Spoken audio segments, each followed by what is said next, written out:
بسم اللہ الرحمن الرحیم۔ السلام علیکم۔ سرات.e.مستقیم سعودی نیوز چینل میں آپ سب کو خوش آمدید کہا جاتا ہے۔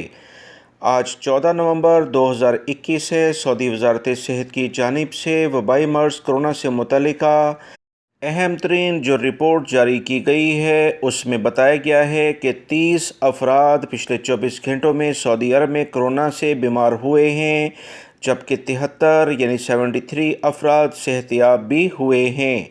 2 افراد کا کرونا کی وجہ سے انتقال بھی ہو گیا ہے۔ انا للہ و انا الیہ راجعون۔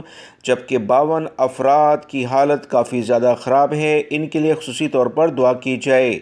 سعودی وزارت صحت نے تمام افراد کو کرونا سے متعلقہ احتیاطی تدابیر پر عمل کے لیے لازمی کہا ہے، کیونکہ کرونا ختم نہیں ہوا، کم ضرور ہوا ہے۔ ویڈیو لائک کر کے شیئر بھی کیجیے گا۔ السلام علیکم۔